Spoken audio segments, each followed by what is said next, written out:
तो सबसे पहले हम लोग देखते हैं कि हम लोग ईएमएफ किसको कह रहे हैं। ईएमएफ इसका फुल फॉर्म क्या होता है? इलेक्ट्रोमोटिव फोर्स होता है।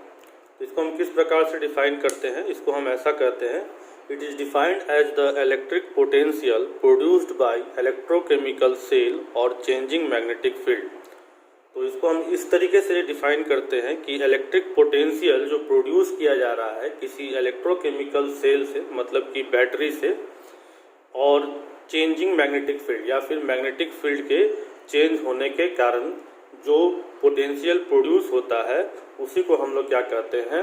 ईएमएफ कहते हैं। तो E इज इक्वल टू क्या हो जाता है? V प्लस आई आर हो जाता है। यहाँ पर E क्या डिनोट कर रहा है? ईएमएफ को डिनोट कर रहा है।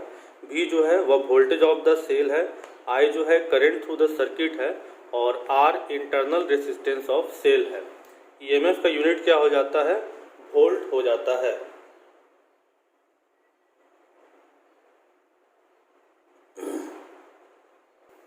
नेक्स्ट देखते हैं पोटेंशियल डिफरेंस। पोटेंशियल डिफरेंस हम लोग किसको कहते हैं? तो it is defined as the work done in moving a unit charge from one point to another. मतलब कि किसी एक यूनिट चार्ज को अगर हम एक जगह से दूसरे जगह लेकर जाएं तो जो इसको ले जाने में हमें वर्क डन करना पड़ेगा वह हमारा क्या होगा? उस दो पॉइंट का पोटेंशियल डिफरेंस होगा।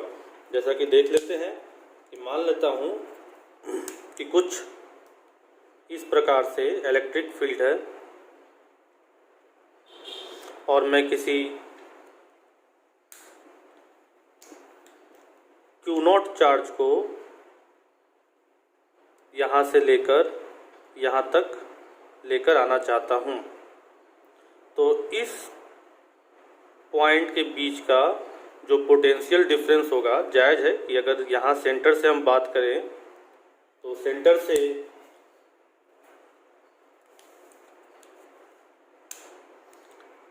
यहाँ का पोटेंशियल डिफरेंस का जो इंटेंसिटी होगा वह अलग होगा, और यहाँ का पोटेंशियल डिफरेंस का इंटेंसिटी जो होगा वह अलग होगा। जैसे जैसे हम लोग दूरी बढ़ाते जाएंगे तो पोटेंशियल डिफरेंस क्या होता है? Inversely proportional of R square होता है। डिस्टेंस बढ़ने के साथ क्या होने लगता है? स्ट्रेंथ जो है, ताकत जो है वह कम लगने लगता है। तो यहाँ पर कुछ ताकत लग रहा होगा, उससे ज़्यादा ताकत यहाँ पर लग रहा होगा। तो यहाँ के ताकत और यहाँ के ताकत का जो डिफरेंस है वही क्या कर रहा है? हमें पोटेंशियल डिफरेंस बता रहा है। तो हम लोग कैसे निकालेंगे कि इस Q0 नाम के चार्ज को, कोई यूनिट चार्ज को, हम लोगों को यहाँ से लेकर यहाँ तक लाने में जो वर्क डन करना पड़ा वही हमारा क्या होगा? यहाँ का पोटेंशियल डिफरेंस होगा। तो हम ऐसा लिख सकते हैं, dV is equal to dW by dQ।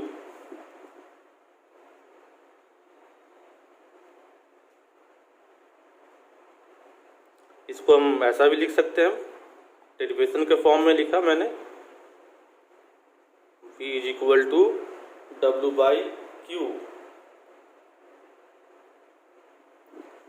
इसका यूनिट क्या होगा? पोटेंशियल डिफरेंस का भी यूनिट हमारा वोल्ट ही होगा।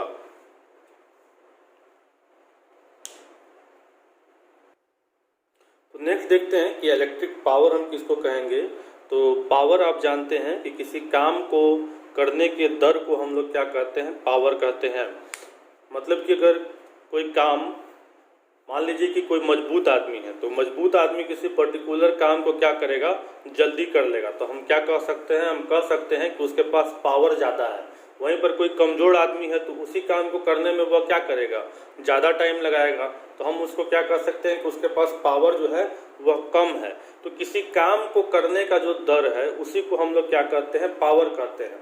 तो इलेक्ट्रिक पावर के सेंस में अगर ले लें तो इलेक्ट्रिक पावर हम लोग किसको कहेंगे? हम लोग इलेक्ट्रिक पावर कहेंगे जिस दर से हमारा एनर्जी जो है वह इलेक्ट्रिक सर्किट में ट्रांसफ़र हो जाए। ठीक है, इलेक्ट्रिक सर्किट में क्या हो जाए? फ्लो कर जाए। तो जिस दर से एनर्जी हमारा इलेक्ट्रिक सर्किट में फ्लो कर जाए, एनर्जी हमारा क्या होता है? वर्क डन के बराबर होता है।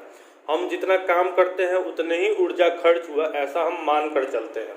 तो मैंने यहाँ डेफिनेशन लिख दिया है, it is the rate at which work is done और energy is transferred transformed into electrical circuit. तो अगर पावर को हम P साइन से डिनोट करें तो इसका फॉर्मूला क्या बन जाता है, P is equal to VI बन जाता है। V क्या है हमारा, वोल्टेज है, I हमारा क्या है, करंट इन द सर्किट है। तो पावर का यूनिट क्या हो जाता है, इसका यूनिट हो जाता है वाट, जिसको हम W साइन से डिनोट करते हैं, या फिर जूल पर सेकेंड। ओके, इस तरीके से यूनिट हो जाता है। हम चाहें तो इसका एक और फॉर्मूला लिख सकते हैं, वर्क डन बाय टाइम। तो वर्क डन का यूनिट क्या हुआ, जूल हुआ, और टाइम का यूनिट क्या हुआ, सेकेंड हुआ। ओके, क्लियर है।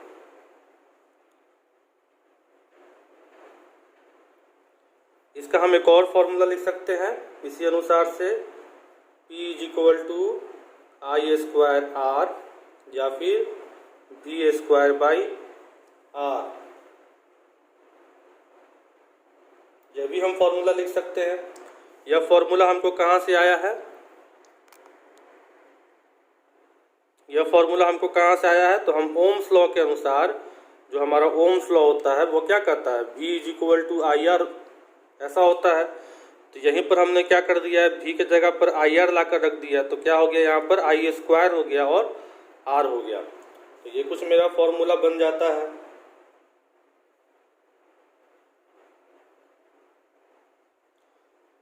फिर हम कह सकते हैं, चूंकि वर्क डन एनर्जी के बराबर होता है, तो हम ऐसा भी कह सकते हैं कि एनर्जी जो खर्च किया गया हो जिस टाइम के रिस्पेक्ट में, E बाई टी, तो ऐसा भी हम कह सकते हैं।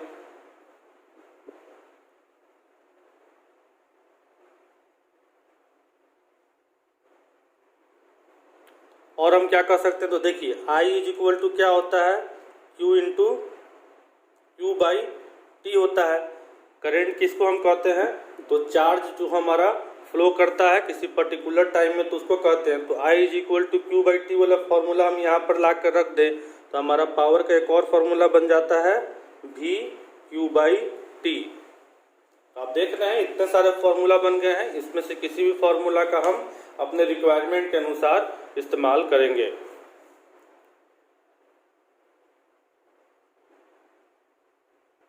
तो यहीं पर मैं बता दूं आपको कि करंट हम लोग किसको कहते हैं, तो हम लोग करंट कहते हैं rate of flow of charge को हम लोग क्या कहते हैं, करंट कहते हैं। Okay, rate of flow of charge को हम लोग क्या कहते हैं, करंट कहते हैं। तो करंट को अगर आई साइन से डिनोट करें तो क्यू चार्ज टी टाइम के रिस्पेक्ट में जितना फ्लो करेगा हम लोग क्या कहेंगे, करंट कहेंगे। इसका यूनिट क्या होता है, एम्पेयर होता है। ऐसा यूनिट इसका क्या होता है, एम्पेयर होता है।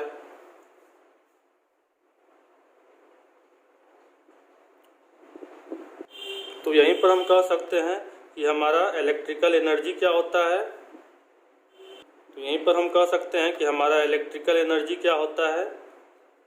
इलेक्ट्रिकल एनर्जी को भी डिफाइन कर देते हैं।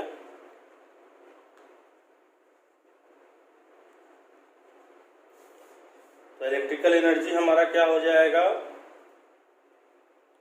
The energy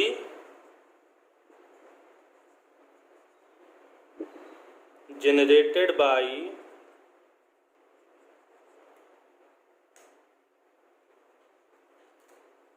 the movement of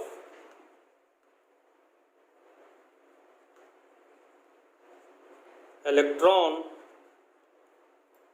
तो वह एनर्जी जो जनरेट हो रहा है इलेक्ट्रॉन्स के मूव करने के कारण, वह एनर्जी हमारा क्या हो जाएगा, इलेक्ट्रिकल एनर्जी हो जाएगा। देखिए यहाँ पर Q हमारा क्या है, Q हमारा चार्ज है।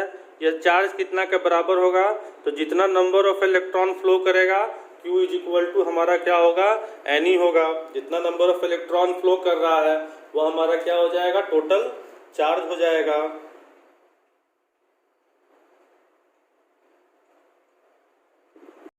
तो यहाँ पर हमारा यूनिट क्या हो जाएगा इलेक्ट्रिकल एनर्जी का, तो इलेक्ट्रिकल एनर्जी का हमारा यूनिट हो जाएगा एक यूनिट हो जाएगा जूल एनर्जी का, हर एक एनर्जी का यूनिट होता है जूल, और एक हो जाएगा किलोवाट आवर। ये किलोवाट आवर जो है ये हमारा सबसे फेमस यूनिट है, इसी यूनिट का हम जनरली इस्तेमाल करते हैं। तो 1 kilowatt hour is equal to हमारा क्या होता है, ये होता है 36 इंटू 10⁵ वाट सेकेंड, या फिर हम कह लें जूल। आप सुनते होंगे कि एक यूनिट बिजली जो है हमारा कोई इक्विपमेंट जो है वो खर्च कर रहा है। हम ऐसा कहते हैं कि हमारा बल्ब जो है वह 1 यूनिट खर्च करता है, हमारा आयरन जो है 1 यूनिट बिजली खर्च करता है, या फिर आप इलेक्ट्रिसिटी का बिल पे करते हैं तो ऐसा कह के आता है कि आपने इस महीने जो है वह 10 यूनिट खर्च किया है। तो यही 1 किलोवाट आवर जो है यही यूनिट को डिफाइन करता है। तो 1 यूनिट इज इक्वल टू क्या होता है, 1 unit is equal to 1 kilowatt hour होता है।